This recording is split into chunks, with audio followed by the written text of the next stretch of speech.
Frank Lucas was an American drug trafficker who rose to notoriety during the 1960s and 1970s as one of the most successful and influential drug kingpins in Harlem, New York City.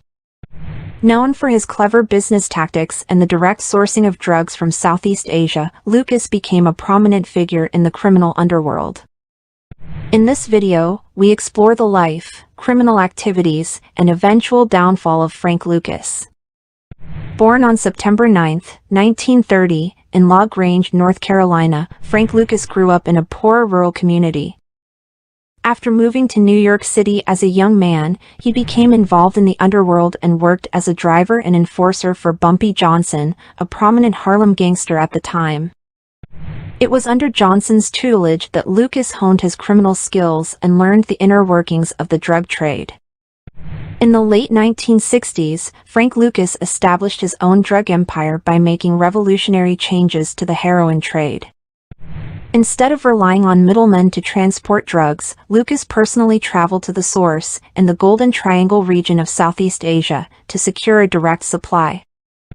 By smuggling millions of dollars worth of pure, high-quality heroin into the United States, Lucas bypassed traditional suppliers and significantly lowered the cost of the drug.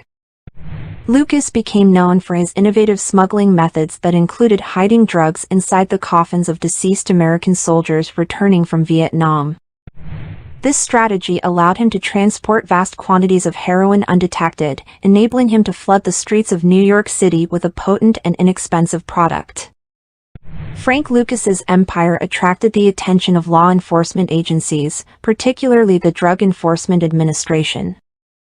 Through undercover operations and diligent investigations, law enforcement gradually dismantled Lucas's operation.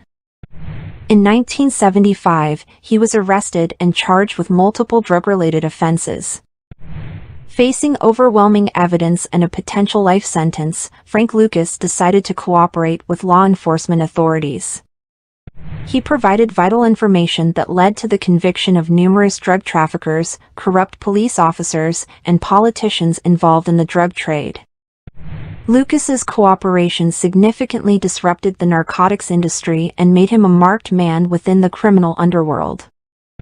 After serving several years in prison, Frank Lucas was released on parole in the 1990s. He was able to capitalize on his criminal notoriety and the release of the 2007 film American Gangster, loosely based on his life, which thrust him back into the public eye. However, it is important to note that the movie took artistic liberties with the truth, despite being inspired by Lucas's story. Frank Lucas's reign as a drug kingpin in Harlem was marked by audacity and corruption. By challenging established drug distribution networks and sourcing directly from Southeast Asia, he became a dominant figure in the heroin trade. Although his empire eventually crumbled, his life and criminal activities continued to captivate public interest. While some might be intrigued by his cunning and business acumen, it is important to remember that Lucas's actions led to immense suffering, addiction, and the destabilization of communities affected by drug abuse.